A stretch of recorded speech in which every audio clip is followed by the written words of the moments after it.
Alors, on remercie beaucoup Marc Bocard et Philippe Lasserre d'avoir organisé cette séance. Nous attendons maintenant le professeur Kayat pour décerner les 2 prix de chirurgie carcinologique de l'Académie de chirurgie. Ben voilà. Bonjour. Bonjour. Bien. Ça va. Milieu de ton chirurgien, bonjour. Non, mais c'est très bien. Ah bah, je suis le chien.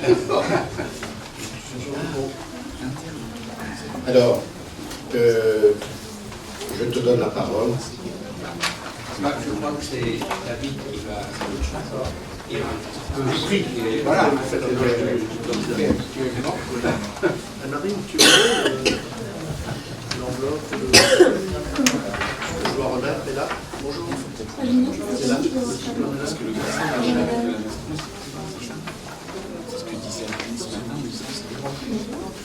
Non, je vous prie d'abord.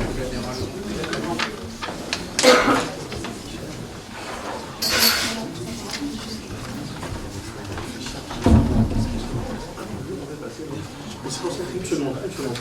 Je vous prends le chèque pour le petit prix chez Stéphanie. Bien, eh bien, écoutez, merci à tous d'être venus à ce séminaire de chirurgie carcinologique. C'est honnêtement et sincèrement une très grande fierté et un très grand bonheur depuis maintenant 10 ans que nous avons créé ces liens entre chirurgie et oncologie médicale dans le cadre de ce séminaire. Nous accueillons l'Académie de chirurgie et le programme qui est proposé par l'Académie de chirurgie. Je ne fais généralement que le valider. J'interviens généralement très peu. Et c'est une occasion, je crois pour vous, parce que dans la salle il y a aussi des oncologues médicaux, de discuter justement des approches pluridisciplinaires qui ont fait la force et le succès des traitements du cancer, à la fois en France et ailleurs. C'est un plaisir parce que j'ai à chaque fois à côté de moi des chirurgiens extrêmement sympathiques, extrêmement engagés dans le soin aux patients et aux patients cancéreux qui sont naturellement l'objet de toutes nos attentions à nous, oncologues médicaux, qui ne traitons que les patients atteints de cancer. 5 minutes de retard pour le chèque. Mais il arrivera, ne vous inquiétez pas, nous sommes des gens honnêtes et nous tenons toujours nos engagements. Bien, donc je vous disais, c'est très agréable de pouvoir créer ce séminaire mixte et remettre comme ça chaque année 2 prix.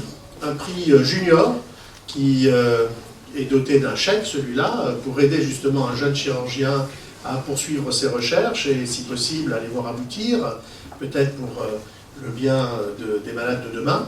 Et puis un grand prix qui lui, comme il vient consacrer une carrière et un ensemble d'éléments de recherche et de travaux, naturellement, ne nécessite pas qu'il y ait en plus un soutien financier. On peut estimer qu'un grand chirurgien arrivé à l'apogée de sa carrière, puisque c'est quand même cela que nous récompensons et par ce prix, n'a pas forcément besoin de 3 000 ou 4 000 euros. Et donc, nous avons plutôt concentré le don de la Fondation AVEC, que je préside et qui est derrière ce prix, ces prix, concentrer l'aide financière au prix junior. Alors, c'est un moment un petit peu particulier, je meuble un peu l'entendant le chèque. C'est un moment un peu particulier car vous avez tous lu, je pense, soit Le Monde hier après-midi, soit Le Figaro ce matin, et ça a été repris dans tous les médias. Vous avez vu que l'Institut national du cancer, associé au réseau Francine, c'est-à-dire le réseau des registres du cancer, et associé à l'INVS, l'Institut national de veille sanitaire, a fait un rapport qui est sorti lundi. Ce rapport est extrêmement intéressant parce qu'il évalue sur un peu plus d'un demi-million de patients cancéreux français la survie à 5 ans à 10 ans pour la plupart des grands cancers, selon la période où ces patients français ont été soignés, soit 95-98, soit 2005-2010. Et les résultats sont extraordinaires parce que nous sommes en population générale, ce n'est pas un essai clinique là, c'est la vérité vraie de la vie de tous les jours. Et quels sont les résultats apportés par ce rapport? Eh bien, il y a une augmentation mais spectaculaire du taux de survie à 5 ans, à 10 ans et donc probablement de guérison pour pratiquement tous les cancers. Je vais vous donner quelques chiffres. Prostate, 95-98, donc à chaque fois je vous donnais le chiffre 95-98 et le chiffre 2005-2010. Prostate, on passe de 72 à 94% de survie à 5 ans, sein de 80 à 87, mélanome malin et thyroïde, c'est les mêmes chiffres, 82, 95, testicules 94, 96, côlon 53 à 74. Donc on est chaque fois sur des augmentations de survie à 5 ans et 10 ans de 10 à 25% de plus, pas pourcent par rapport au chiffre de survie initiale, mais en chiffre absolu de survie nette. Et on voit bien qu'on est passé à des taux qui dépassent 90% pour pratiquement tous les cancers de taux de survie à 5 ans. En France, on est très au-delà des chiffres habituels dans tous les pays développés. Nous sommes de loin le pays qui aujourd'hui a les meilleurs taux de survie à 5 ans et 10 ans. Il n'y a qu'un cancer pour lequel les taux n'ont pas augmenté, c'est le cancer du col de l'utérus. Ça s'explique, mais il a baissé très peu, 64 à 62% de mémoire, et ça résulte d'un certain nombre de phénomènes. Si vous prendrez trop de temps, le chèque va arriver avant, pour vous expliquer les raisons. Par contre, on peut peut-être se poser la question, pourquoi on a eu ce gain en France, qui n'a jamais été vu ailleurs, de survie aussi spectaculaire dans tous les cancers. Si c'était dans un cancer, on aurait pu se dire, c'est parce qu'on a trouvé un nouveau médicament très efficace. Non, mais il n'y a pas eu des nouveaux médicaments à la fois dans la prostate, le côlon, le sein, le mélanome, le thyroïde, etc. Donc ça ne peut pas être la découverte d'un médicament, même si peut-être des médicaments ont contribué. Non, la seule chose qui s'est passée entre ces deux périodes, c'est le plan cancer, le premier, celui que j'ai dirigé sous la responsabilité de Jacques Chirac. Pourquoi? Parce que nous avons pris au moins 3 mesures qui ont contribué à optimiser la prise en charge des patients atteints de cancer en France, et raison, mesures que le monde entier nous envie, et qui ont causé beaucoup de soucis à celui qui vous parle aujourd'hui, parce que naturellement, ça a remué un petit peu les habitudes. Ces 3 mesures, c'est quoi? D'abord, la mise en place du dépistage du cancer du sein et du côlon, 80, 87, 53, 74 pour le côlon. Bah forcément, on découvre des tumeurs plus petites, on a plus de chances de les guérir, même si on a des débats sur le cancer du sein, je ne vais pas revenir sur ces débats, et même si le taux de participation sur le côlon reste faible, 40%, alors qu'il faudrait 70%. Première mesure qui a contribué à améliorer le pronostic. Deuxième mesure, pardon parce que ça touche beaucoup de chirurgiens, mais pas de votre qualité, le fait qu'il est devenu impossible après 2005 pour un médecin donné seul de décider de la stratégie thérapeutique d'un patient atteint de cancer. C'était souvent le cas des chirurgiens qui voyaient un cancer, enfin un patient qui opérait et qui ensuite décidait.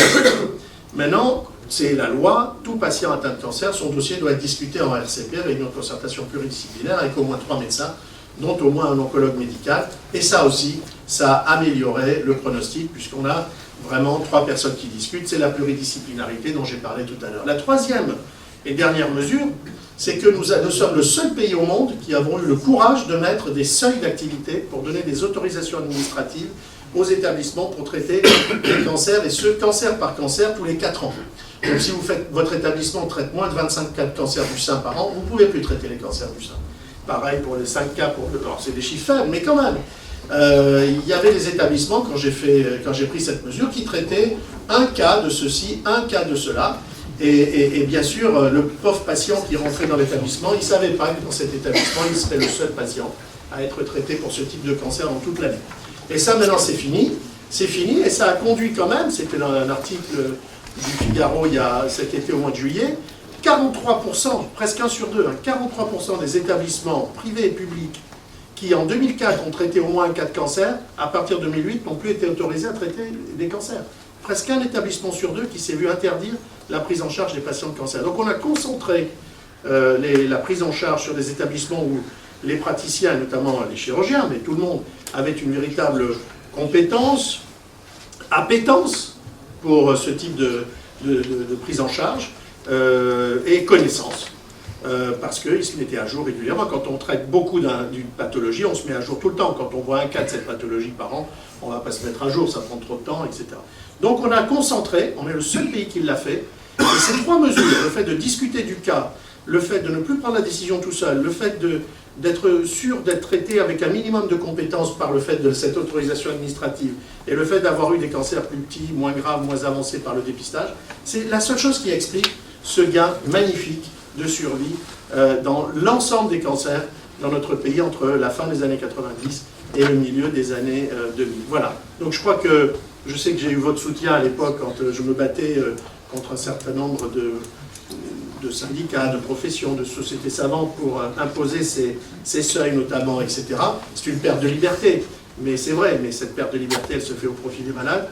Ça a été vrai pour les oncologues. Hein. L'Institut Curie n'a plus été autorisé à faire tous les cancers, ou l'IGR, ou même nous à la Pitié. Donc tout le monde a été soumis aux contraintes. Moyennant quoi, tous les patients français sont un peu mieux traités qu'ailleurs et ont des survies que personne n'imagine. Aux États-Unis, vous n'avez pas 95% de survie de cancer de prostate. Hein. Voilà. Donc voilà comment on travaille ensemble, en ayant du courage, en ayant une vision quelque part, on arrive encore plus qu'avec la découverte d'un nouveau médicament à changer, à bouleverser le destin de bien des malades. Alors, ce séminaire a pour objectif de participer justement à cette révolution lente, cette révolution douce, mais qui correspond à l'idée qu'on n'est jamais aussi fort que quand on travaille ensemble.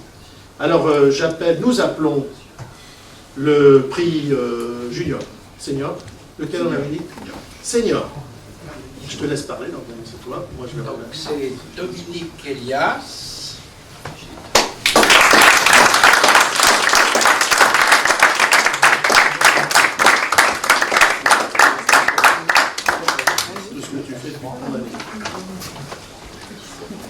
Merci beaucoup.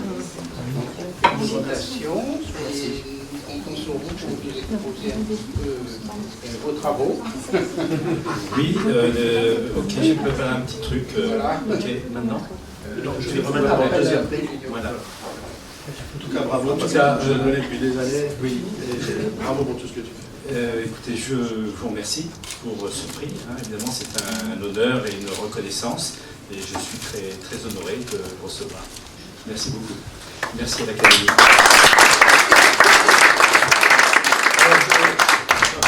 Pour annoncer le prix junior, je voudrais que Stéphanie Brosset-Verbiès, qui est la directrice générale de la Fondation AVEC, qui, avec de l'humour, se saigne les veines pour Philippe pour donner ses chèques, non, c'est pas vrai, soit à mes côtés. Alors, je te laisse la parole.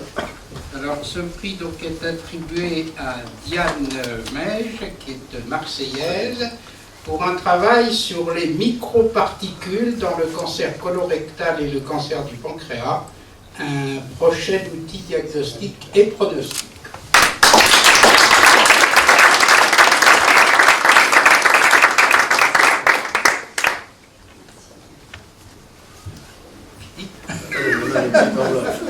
Un petit chèque.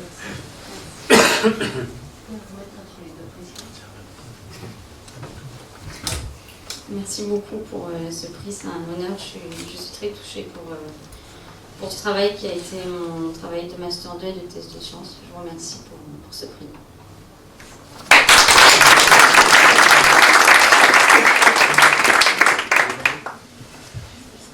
La Fondation de Théodomir Ramon.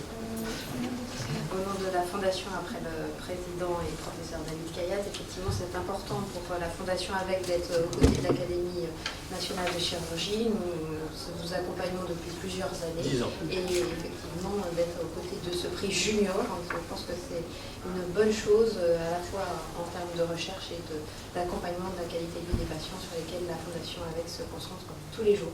Donc voilà, heureux d'être à vos côtés. Remerciements de l'Académie pour votre indéfectible soutien, ainsi que Je m'engage pour les celui années. de David Kayat pour vous accueillir pour ce séminaire. Je te laisse faire. Merci. Merci beaucoup. Et à bientôt. À l'année prochaine.